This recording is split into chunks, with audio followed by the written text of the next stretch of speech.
کسی اور کو وزیر اعلیٰ لانے کی بات کر رہے ہیں، تاہم ساتھ ساتھ یہ اندیا بھی دے رہے ہیں کہ سینٹ الیکشن میں JUI کا PTI کے ساتھ اشتراک ہو سکتا ہے۔ اسی لیے یہ سوال اہم ہے کہ اس وقت مولانا فضل الرحمان کے اس بیان کی وجہ کیا ہے۔ اس کے علاوہ 21 جولائی کو خیبر پختونخوا میں سینٹ الیکشنز نے جو سیاسی ہلچل میں اضافہ کیا ہے، ان الیکشن سے پہلے مخصوص نشستوں پر سیاسی اور قانونی تنازعہ بھی بڑھتا جا رہا ہے، کیونکہ ابھی تک آئینی بینچ کے فیصلے کے بعد جن جماعتوں کو مخصوص نشستیں الاٹ کی گئیں ان ارکان نے حلف نہیں اٹھایا ہے۔ تاہم ان الیکشنز میں کامیابی کو لے کر PTI اور صوبے کی اپوزیشن جماعتوں کی جانب سے دعووں کا سلسلہ شروع ہو گیا۔ PTI کا دعویٰ ہے کہ وہ اپنی عددی اکثریت کی بنیاد پر 6 سے 7 نشستیں بآسانی جیت جائے گی، جبکہ گورنر خیبر پختونخوا فیصل کریم کنڈی بھی دعویٰ کر رہے ہیں کہ وہ سینٹ الیکشن میں 5 نشستیں جیتیں گے، مگر جب ان سے پوچھا گیا کہ 5 نشستیں انہیں ووٹ کون دے گا تو ان کا جواب تھا کہ فرشتے ووٹ دیں گے۔ اس پوری صورتحال پر بات کریں گے، ہمارے ساتھ موجود ہیں جمعیت علماء رہنما کامران مرتضیٰ صاحب۔ کامران صاحب بہت شکریہ، آپ نے ہمیں وقت دیا۔ سب سے پہلے تو یہ بتائیے گا جو صورتحال بنتی جا رہی ہے، کافی عرصہ تاخیر کا شکار ہوئے سینٹ الیکشن خیبر پختونخوا میں اب ہونے جا رہے ہیں، JUI فے نے ابھی تک اپنی پوزیشن واضح نہیں کی ہے کہ وہ کس طرف کھڑے ہیں، تو ہم آپ کی موجودگی کا فائدہ اٹھا کر پوچھ لیتے ہیں کہ آپ کس طرف کھڑے ہیں؟ ہم اپنی پارٹی کے ساتھ کھڑے ہیں اور 2 مقاصد کے ساتھ کھڑے ہیں۔ ایک پہلا مقصد ہمارا یہ ہے کہ سینٹ الیکشن کے حوالے سے کوئی ایلیگیشن نہ آئے کسی بھی صوبائی اسمبلی کے ممبر پہ، خاص طور پہ JUI پہ اور عام طور پہ تمام پورے کے پورے اسمبلی کے ممبران پہ۔ اور دوسری بات، ہم کو اپنے نمبرز پورے کرنے ہیں جو ہمارے ذہن میں ہیں سینٹ الیکشن کے حوالے سے کہ ہم اتنے لوگ جتوا سکیں۔ تو یہ 2 مقاصد ہم لے کے چل رہے ہیں، اس میں کچھ لیگل سائڈ بھی ہیں اور کچھ پولیٹیکل سائڈز بھی ہیں، تو دونوں طرف سے جو ہے نا وہ معاملے کو جو ہے وہ اس کا حل نکالا جانے کی کوشش کر رہی ہے، مگر اس میں ہمیں سائڈ کی کوئی تخصیص نہیں ہے، ابھی تک ہم اوپن ہیں۔ اچھا، نمبرز پورے کر سکیں، آپ نے 2 ٹارگٹس میں سے ایک ٹارگٹ یہ بتایا، کیا فکر ہے آپ کے ذہن میں کتنی نشستیں آپ سینٹ کی حاصل کرنے میں کامیاب ہو جائیں گے؟ دیکھیے، میں اگر آپ کو کم بتا دوں اور وہ لوگ کوئی زیادہ دینے کے لیے تیار ہوں تو وہ کہیں گے کہ کامران صاحب نے تو خود کسی پروگرام میں یہ کہا تھا کہ وہ اتنی سیٹیں چاہیں، تو اس کو بھی اوپن رہنے دیتے ہیں فی الوقت۔ لیکن آپ کے کہنے سے کم بھی نہیں ہوں گی اور آپ کے کہنے سے ملیں گی بھی نہیں، ایک اندازہ ہوتا ہے کہ کم سے کم اتنی نشستیں تو طے ہیں، اس سے زیادہ حاصل کرنے کی اتحاد بنا کے کوشش کریں گے، وہ کیا ہے فگر؟ کم سے کم 2.5 تو طے ہیں، 3 کرنے کی کوشش کریں گے۔ اچھا، آج مولانا فضل الرحمان نے اب سے کچھ دیر پہلے میڈیا سے گفتگو کی اور ان کا یہ کہنا تھا کہ تبدیلی PTI کے اندر سے آنی چاہیے، وہ تبدیلی کے حق میں ضرور ہیں، تو اس کا کیا ہم مطلب لیں کہ اگر PTI علی امین گنڈاپور کو چھوڑ کر کسی اور کو وزیر اعلیٰ بنا دیتی ہے تو PTI کے ساتھ بھی بات ہو سکتی ہے، ان سے بھی راستہ کھلا ہے آپ کا؟ اور ریزرویشنز ہماری علی امین صاحب کے اگینسٹ رہی ہیں، وجہ اس کی ان کا نامناسب رویہ ہے، نامناسب زبان کا استعمال ہے، اور یہ ریزرویشنز جو ہے نا میری اپنی بھی ہیں، جماعت پوری کی بھی ہیں۔ اس بنا پہ ہمارے اندر جو نا ان کے لیے آپ اظہار پسندیدگی نہیں ہے، کوئی ہمارے لیے پسندیدہ شخصیت نہیں ہے، مگر ہم یہ بھی نہیں چاہتے کہ کسی حکومت کو گرایا جائے۔ ہاں، اگر PTI خود اپنے طور پہ یہ فیصلہ کرے بطور پارٹی کہ انہوں نے کسی شخص نے جو ہے وہ کنٹینیو نہیں کرنا اور کسی اور نے کنٹینیو کرنا ہے آگے آ کے، تو ہم JUI بطور پارٹی اس کا خیر مقدم کریں۔ میرا خیال ہے کہ مولانا کے بیان کا، آج کے بیان کا یہی مطلب ہے۔ یعنی ہم آپ کی طرف سے تصدیق سمجھیں کہ علی امین گنڈاپور کے حوالے سے تحفظات ہیں JUI میں، اگر PTI اندر سے تبدیلی کا راستہ نکال لیتی ہے، کسی اور کو وزیر اعلیٰ نامزد کرنے پر راضی ہو جاتی ہے، تو ایک ساتھ چل سکتے ہیں JUI فے اور پاکستان تحریک انصاف؟ دیکھیے، ہمارے درمیان اور بہت سے معاملات ہیں، مگر ان معاملات میں ایک معاملہ یقیناً جو ہے شاید یہ بھی ہو سکتا ہے، اور اس میں ہمارا قصور شاید پتہ نہیں، میں باعث نہ ہوں اپنے الفاظ کے استعمال کرتے ہوئے، مگر میں سمجھتا ہوں کہ ہمارا قصور نہیں ہے، اور دوسری طرف قصور زیادہ ہے، وہ نامناسب زبان کا استعمال زیادہ ہوا کرتا ہے۔ تو اگر ہم اس میں یہ کہتے ہیں کہ فلاں شخص نہ ہو تو اس میں کوئی بری بات نہیں ہے، مگر اس کے باوجود یہ اس پارٹی کا وہ استحقاق ہے کہ وہ پارٹی کیا فیصلہ کرتی ہے، مگر اس کے بعد جو ہے نا اکٹھے چلنا یا نہ چلنا وہ جے یو آئی کا استحقاق ہے کہ جے یو آئی ساتھ چلنا چاہے یا نہ چلنا چاہے۔ یعنی علی امین گنڈا پور کی تبدیلی کانفیڈنس بلڈنگ میجر ہوگی جس کے بعد آگے کی راہیں کھلیں گی۔ آپ نے یہ کہا کہ نامناسب زبان کا استعمال، یہ شکایت آپ نے پیش کی، لیکن بعض حلقوں کا الزام یہ ہے کہ چونکہ ڈیرہ اسماعیل خان سے تعلق ہے، مولانا فضل الرحمان کا ایک ذاتی معاملہ بھی ہے، اس کی وجہ سے علی امین گنڈا پور کا تبدیل کیا جانا ضروری ہے۔ اس الزام میں کتنی سچائی ہے؟ نہیں، وہ تو کندی صاحب کا تعلق بھی جو ہے وہ ڈیرہ اسماعیل خان سے، گورنر صاحب کا، ان کا تو ہم نے ہمیشہ احترام کیا، وہ ہمارا احترام کرتے ہیں، ہم ان کا احترام کرتے ہیں۔ تو ڈیرہ اسماعیل وہ بھی وہیں سے الیکشن لڑتے ہیں اور بہت سارے دوست وہاں سے الیکشن لڑتے ہیں۔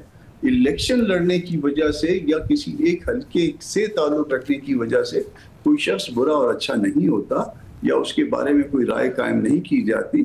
میرا خیال ہے کہ کندی صاحب سے تو میرا بہت زیادہ احترام کا رشتہ ہے اور وہ بھی عزت کے ساتھ جو ہے نا وہ کرتے ہیں۔ مولانا کے ساتھ بھی اس دن کل پرسوں مولانا کے گھر میں بھی آئے ہوئے تھے، تو یہ کوئی وجہ نہیں ہے۔ بہت اچھے زبان سے دیکھیے، ہم اور کسی کو کچھ نہیں دے پاتے ماں سوائے عزت کے، اور وہ عزت دیں، اور باقی تو سیاسی معاملات تو اپنے اپنے ہوتے ہیں، وہ عزت دیں، عزت لیں۔ ٹھیک ہے، آگے بڑھتے ہیں۔ یہ بتائیے گا، آج مولانا صاحب سے سوال کیا گیا کہ پاکستان تحریک انصاف ایک تحریک چلانے جا رہی ہے، تو مولانا کا کہنا تھا کہ تحریک کسی کو جیل سے نکالنے کے لیے نہیں ہوتی، تحریکوں کے پیچھے بڑے مقاصد ہوا کرتے ہیں۔ تو مولانا نے آج ذکر بھی کیا کہ مینڈیٹ چوری کر کے بیٹھے ہیں، تو کیا بڑا مقصد ہو سکتا ہے؟ مینڈیٹ کی واپسی ایک بڑا مقصد ہو سکتا ہے جس پر آپ اور تحریک انصاف بھی مل کر ایک بڑی تحریک چلا سکتے ہیں؟ ہم نے ان کو پہلے بھی یہ بات کی تھی، ہم نے ان کو جو بہت ساری ریزرویشنز میں یہ بات ہم نے ان کے سامنے رکھی تھی کہ یہ کسی شخص کا جو ہے نا کوئی پرسن اسپیسیفک جو ہے نا وہ موومنٹ نہیں ہوا کرتی۔ موومنٹ ہوتی ہے ملک کے لیے، موومنٹ ہوتی ہے ملک میں کوئی قانون کی نفاذ کے لیے، کوئی فیئر اور فری الیکشن کے لیے۔ اب اس میں اگر کوئی ایک مقصد یہ بنا لیا جائے کہ فلاں شخص کا باہر آنا، فلاں شخص کے کیسز کو جو ہے نا وہ ٹارگٹ کرنا، تو وہ میرا خیال ہے کہ وہ اس پارٹی کے لیے بھی تکلیف دہ ہو جاتا ہے۔ وہ دیکھیے، وہ اس بات کو لے کے جو ہے پی ٹی آئی آگے چلی مگر ابھی تک مقاصد حاصل نہیں کر پائی، مگر اگر قومی مقاصد ہوتے تو شاید یہ حاصل ہو گئے ہوتے، یا اس میں شاید باقی پارٹیاں تعاون کے لیے آگے سٹیپ ان ہو جاتی۔ ایسی صورت میں جمعیت علماء اسلام پر الزام یہ لگے گا کہ وزیر اعظم سے بھی ملاقات ہوئی، مولانا اسد محمود سے ملاقات ہوئی، اور پھر مولانا فضل الرحمان سے ملاقات ہوئی وزیر اعظم کی۔ اب آپ یہ بتائیے گا، اس پر یہ جو الزام لگتا ہے جے یو آئی پر کہ وہ دونوں جانب بہتر آپشن کی تلاش میں ہیں، جہاں بہتر آپشن ملے گا وہاں چلے جائیں گے۔ ایسا ہے کہ 2.25 سال تو گزر گئے اس حکومت کو، تو اگر بہتر آپشن کی تلاش ہوتی تو یہ 2.25 سال میں لے لیا ہوتا۔ ہم نے تو کبھی وہ بہتر آپشن نہیں لیا، وہ ٹائم تو گزر رہا ہے نا، 5 سال سے اوپر تو نہیں کر سکتے، تو 2 سال تو اس میں گزار لیے، تو پھر بہتر آپشن ہم نے کس میں لینا ہے؟ 4تھے سال میں جا کے لینا ہے، 5ویں سال میں لینا ہے؟ تو ایسی بات کبھی بھی ہمارے ذہن میں نہیں آئی، ہم نے سوچا بھی نہیں کہ ہم نے اس سیٹ اپ میں حصہ بننا ہے۔ میں نہیں کہوں گا کہ اس سیٹ اپ میں حصہ بننے کے لیے جو ہے ماحول بھی جو ہے بہت دفعہ کریٹ کیا گیا اور بہت دفعہ شاید کہا بھی گیا ہوگا، مگر ہم اس سیٹ اپ کا حصہ نہیں بننا چاہتے۔ ٹھیک ہے، اچھا، آپ نے ذکر کیا فیصل کریم کنڈی صاحب کا۔ گورنر صاحب کہتے ہیں کہ پیپلز پارٹی 5 سینٹ کی نشستیں نکالنے میں کامیاب ہو جائے گی۔ ان سے سوال کیا گیا کون دے گا آپ کو 5 سیٹیں، ووٹ کون دے گا؟ تو انہوں نے کہا، برملا کہہ دیا کہ فرشتے ووٹ دیں گے۔ ایک تو اس بیان پر کامنٹ کیجئے گا کہ کیسے پیپلز پارٹی 5 سیٹیں نکالے گی۔ دیگر جماعتیں آپ کیا سمجھتے ہیں کہ فیئر الیکشن اگر ہو سینٹ کا جس پر کوئی انگلی نہ اٹھا سکے تو کتنی نشستیں ملیں گی دیگر پارٹیوں کو؟ دیکھیے، پیپلز پارٹی کا حساب تو پیپلز پارٹی کو آتا ہوگا، وہ فرشتوں سے ووٹ لیں یا فرشتوں کو ووٹ دے، یہ ان کا ہیڈک ہے۔ ہمارے اگر ووٹ پورے ہو جائیں اور کسی پہ الزام نہ لگے اس حوالے سے کہ اس نے کسی لالچ کے تحت ووٹ دیا، لالچ کے تحت ووٹ لیا، تو ہم اس پہ مطمئن ہوں گے اور ہمارے نمبرز پورے ہو جائیں اور پہلے ہمارے نمبر پورے کیے جائیں تو ہم آگے بڑھ سکیں گے، ورنہ وہ فرشتوں کے ساتھ ہمارا کوئی تعلق نہیں ہے، نہ لینے میں نہ دینے میں۔ اچھا یہ بتائیے گا جو سب سے اہم معاملہ ہے کہ پاکستان تحریک انصاف کے ساتھ چلنے کے بجائے اگر یہ جو معاملہ اس وقت ہے کہ اسپیکر حلف نہیں لے رہے، بابر سلیم سواتی صاحب جو ہیں وہ ان سے کہا جا رہا ہے کہ اجلاس بلائیں اور جو نئے اراکین ہیں ان سے حلف لیا جائے، کیونکہ انہیں لگتا ہے کہ 21 جولائی کو الیکشن ہے اور صورتحال خاصی تبدیل ہو جائے گی. اس پر جے یو آئی کا اصولی موقف کیا ہے؟ ایسا ہے کہ یہ سپریم کورٹ کا ایک فیصلہ آ گیا، آپ اس سے اتفاق کریں آپ اس سے اتفاق نہ کریں، مگر وہ لاف لینڈ بن گیا. آپ اس پہ تنقید کر سکتے ہیں، سب کو حق ہے کہ وہ تمیز کے دائرے کے اندر رہتے ہوئے اس پہ تنقید کر سکتا ہے. تو وہ لاف لینڈ ہے، اور اگر لاف لینڈ جو ہے امپلیمنٹ نہیں ہو رہا تو اس کے لیے ریٹ تو فائل ہو سکتی ہے نا جی. اس کے لیے وہ 178(2) میں جایا جا سکتا ہے اس کی امپلیمنٹیشن کے لیے. آرٹیکل 178(2) ہے میرا خیال، اگر میں غلط نہیں ہوں تو. اور اس فیصلے کو انفورس کروایا جا سکتا ہے. اگر اس میں ڈیلے ہو رہا ہے تو وہ ڈیلے کو بھی جو ہے نا وہ اس میں اس کو کنٹرول کیا جا سکتا ہے.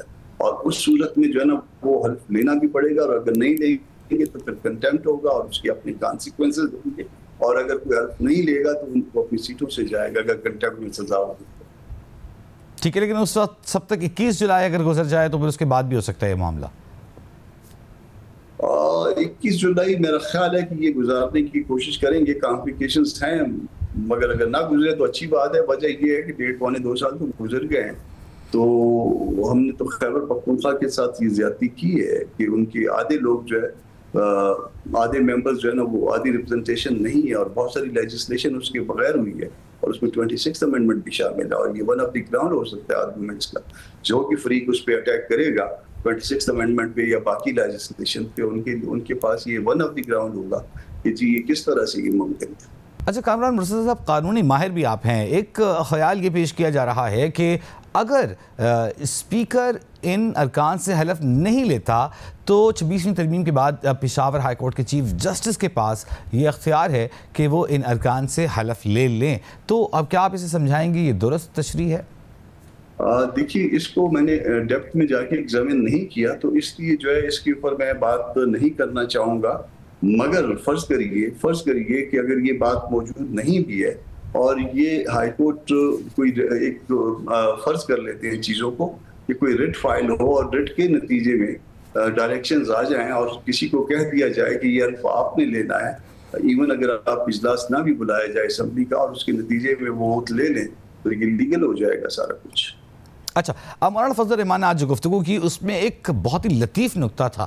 ان کا یہ کہنا تھا کہ پاکستان کے لیے ہماری مخالفت ہے، ہم اس حکومت کے مخالف ہیں، لیکن پاکستان کا معاملہ جب آتا ہے تو ہم پاکستان کے ساتھ کھڑے ہیں. اور ہمیشہ JIFA کی مولانا فضل الرحمان کی یہی پوزیشن رہی ہے. ایسی صورت میں جب فتنۃ الہندوستان، فتنۃ الخوارج جیسے چیلنجز کا پاکستان کو سامنا ہے، آئے روز حالات بدلتے بگڑتے تشویشناک ہوتے جا رہے ہیں، اس بات کا کتنا امکان ہے کہ ہم اس حکومت میں شامل نہیں ہوں گے کہ اسٹانس سے تبدیل ہو کر پاکستان کے لیے اس حکومت کا ساتھ دینے کا فیصلہ کر لے JIFA؟ جس وقت ہندوستان نے حملہ کیا تو میرا خیال ہے مولانا پہلے قومی لیڈروں میں سے ایک تھے جنہوں نے جو ہے وہ فوری طور پہ حکومت کے ساتھ، ریاست کے ساتھ کھڑے ہونے کا اعلان کیا تھا. اس کے بعد باقی بھی جو سیکنڈ ٹیئر تھی، تھرڈ ٹیئر تھی، وہ ساری جو ہے وہ اس سخت وقت میں حکومت اور ریاست کے ساتھ موجود رہی. اب بھی خدا نخواستہ جب بھی کوئی ایسا وقت ہوگا جہاں ریاست کے اوپر کوئی معاملہ ہوگا تو ہم ریاست کے ساتھ ہوں گے. ہم پاکستان ہمارے لیے سب سے پہلے ہے، وہ کوئی بھی کسی قسم کا بھی مسئلہ ہو. پاکستان سے آگے جا کے جب بات ہوتی ہے اختلاف میرا اور آپ کا ہو سکتا ہے مگر میرا اور پاکستان کا نہیں ہو سکتا. تو ہم پاکستان کے ساتھ تھے، پاکستان کے ساتھ کھڑے ہوں گے اور رہیں گے. اچھا کامران صاحب، ابھی کچھ دیر پہلے آپ نے کہا تھا کہ ہمیں سسٹم میں آنے کی متعدد آفریں ہوئی، تو کیا ماضی قریب میں یا حال ہی میں کوئی آفر ہوئی ہے آپ کو؟ مجھے نہیں پتا کہ اب ماضی قریب میں جو ہے نا وہ کوئی ایسی بات، کیونکہ میں موجود نہیں تھا. ملاقات تو ہوئی ہے، وفد کے ساتھ بھی ملاقات ہوئی ہے اور اکیلے میں بھی ہوئی ہے. اب مجھے نہیں پتا کہ اس میں کیا بات چیت ہوئی ہے. آپ نے بھی کچھ دیر پہلے کہا تھا نا کہ ہمیں کئی بار آفر ہو چکی ہے سسٹم میں آنے کی. اس سے پہلے میں ماضی قریب کی بات کر رہا ہوں. ٹھیک، ماضی قریب کا مجھے نہیں پتا کیونکہ اس ملاقات میں موجود نہیں تھا. مگر اس سے پہلے جو ہے نا وہ کئی دفعہ جو ہے وہ یہ کہا گیا ہے کہ آپ حکومت میں آئیں. تو یہ خواہش رہی ہے کہ ہم حکومت میں آئیں، مگر اس نظام میں جو ہے وہ حکومت میں ہم آنا نہیں چاہ رہے. ایک تو جس صورتحال میں الیکشن ہوا اور جو کچھ الیکشن کے ساتھ ہوا اور جو کچھ الیکشن میں ہمارے ساتھ ہوا, تو اس کے بعد یہ ہمارا حق نہیں بنتا یا ان کا حق نہیں بنتا کہ ہمیں کہا جائے کہ آپ جو ہے نا اس حکومت میں آئیں اور ہمارے ساتھ چلیں. 26ویں آئینی ترمیم کا معاملہ دیکھتے ہیں تو پی ٹی آئی کی کوشش تھی کہ آپ ان کے ساتھ چلیں, لیکن آپ نے صورتحال کا جائزہ لیا, پوری طریقے سے انہیں آن بورڈ لینے کی کوشش کی, لیکن جو معاملات بنے آپ نے 26ویں ترمیم کو سپورٹ کیا. اب اگر ہائپوتھیٹیکلی بات کرتے ہیں, پی ٹی آئی کے اندر سے کوئی تبدیلی نہیں آتی, اس کا وہی سخت جارحانہ رویہ برقرار رہتا ہے, ایک فرد کے گرد گھومتی سیاست برقرار رہتی ہے. ایسے میں نون لیگ, پیپلز پارٹی, اے این پی مل کر آپ سے اتحاد کرنا چاہیں جو یہ فیس سے سینٹ الیکشن میں, تو آپشن کھلے ہیں آپ کے, ممکن ہے کہ وقتی اتحاد ہو سکے خیبر پختونخوا کی حد تک. 26ویں ترمیم میں ہر مرحلے پہ جو ہے وہ پی ٹی آئی کو اعتماد میں لیا گیا, اور ایون جس وقت تارڑ صاحب, اعظم تارڑ صاحب ترمیم سینٹ میں لا رہے تھے, پیش کر رہے تھے, تو اس وقت تک اپوزیشن چیمبر سے یہ فرمائشیں جو ہے وہ آتی رہی, میرے ذریعے آتی رہی. مجھے بلوایا گیا کہ مغرب کا ٹائم تھا اور ان کا کہ آپ پہلے ادھر آ جائیے, یہ آپ نے کہا تھا کہ یہ بات اس طرح سے طے ہوئی ہے, تو یہ دیکھیے انہوں نے یہ پھر گڑبڑ کر دی. تو اس وقت تک بھی یہ اعظم صاحب سے آپ پوچھ سکتے ہیں کہ تحریری کچھ اور تھا اور زبانی کہہ کے اس کو تبدیل کروایا گیا. تو اس وقت تک بھی جو ہے یہ تبدیلیاں ہوتی رہی اور ان کی فرمائش پہ ہوتی رہی. اب بعد میں انہوں نے جو ہے نا موقع بدل لیا تو میں نہیں کہہ سکتا, مگر یہ اس بات کو جو ہے ہمارے اٹارنی جنرل صاحب بھی جو ہے نا اس کو اس کی گواہی دیں گے, عثمان صاحب, تو وہ بھی دے سکتے ہیں اور اعظم تارڑ صاحب بھی دے سکتے ہیں. میں نے جب وہ لیگس پہ تھے اور درمیان میں مغرب کا وقفہ ہوا تھا, اس وقت تک جو ہے نا وہ چیزیں ٹھیک کروائی ہیں ان سے. اب بعد میں وہ کہتے ہیں کہ نہیں, تو پھر ٹھیک ہے, وہ زورور ہیں, جو مرضی کہہ سکتے ہیں. اب آگے جو ہے نا اس وجہ سے جو ہے نا ہم کسی کے ساتھ چل پڑیں گے, یا تو اگر کسی کے ساتھ بھی چلیں گے, دیکھیے آج تک ہم اوپن ہیں. مولانا کا آج کا آپ نے اسٹیٹمنٹ دیکھ لیا, ہم آج تک اوپن ہیں. آج تک ہم کو صرف 2 مقاصد حاصل کرتے ہیں. ایک کہ کسی کے اوپر کوئی کسی قسم کے لالچ کا ایلیگیشن نہ ہو ایم پی ایس پہ, اور دوسرا ہم اپنی سیٹیں جو ہمارے ذہن میں ایک ٹارگیٹ ہے ہم وہ حاصل کر لیں. دوسروں کے لیے وہ جانے, ان کا کام جانے, ان کے فرشتے جانے, وہ اس طرف سے آتے ہیں, وہ اس طرف سے آتے ہیں, اس سے ہمارا کوئی لین دین نہیں ہے. ہم کو اپنا ٹارگٹ مکمل کرنا ہے اور عزت کے ساتھ, احترام کے ساتھ, بغیر ایلیگیشن کے. یعنی فری اینڈ فیئر الیکشن ہوتا ہے جس میں آپ اپنا ٹارگٹ حاصل کریں, اور اگر اتحاد ہوتا ہے تو اس سے زیادہ بھی حاصل کریں, تب آپ دوسری جانب بھی یعنی اپوزیشن کے ساتھ بھی چلنے پر تیار ہیں. ہم اوپن ہیں, دونوں طرف ہم اوپن ہیں. ٹھیک ہے, بہت شکریہ, بہت شکریہ. کامران مرتضیٰ صاحب ہمارے ساتھ موجود تھے, ہمیں جمعیت علماء اسلام فے کا موقف دے رہے تھے. یہاں وقت ایک بریک کا, بریک کے بعد ایک اور اہم معاملے کو آپ کے سامنے رکھیں گے. ہمارے ساتھ رہیے. Welcome back. Ali Muhammad Khan Sahab, senior رہنما پاکستان تحریک انصاف, ممبر قومی اسمبلی, ہمارے ساتھ موجود ہیں. علی محمد خان صاحب, بہت شکریہ, آپ نے ہمیں وقت دیا. ہم جانتے ہیں کہ اس وقت اب لاہور میں بڑی بیٹھک ہونے جا رہی ہے. صرف یہ بتائیے گا کہ عاشور کے بعد جس احتجاج کا اناؤنسمنٹ کیا گیا تھا, آج کی بڑی بیٹھک, اس کا نقطۂ آغاز ہے یا ہوم ورک ہے, حکمت عملی بنانے جا رہے ہیں آج آپ؟ جی بہت شکریہ. بسم اللہ الرحمن الرحیم. اللہم صلی علی محمد و علی آل محمد. اس وقت تقریباً ہم لاہور میں وہاں پہنچ گئے جہاں ہماری میٹنگ ہے, تو کافی بڑی تعداد میں قیادت آئی ہے خیبر پختونخوا سے بھی اور central north Punjab, south Punjab سے بھی. قومی اسمبلی کے بھی ممبران ہیں اور صوبائی اسمبلیوں کے بھی, پنجاب اسمبلی اور پختونخوا اسمبلی کے, کچھ سینٹ کے.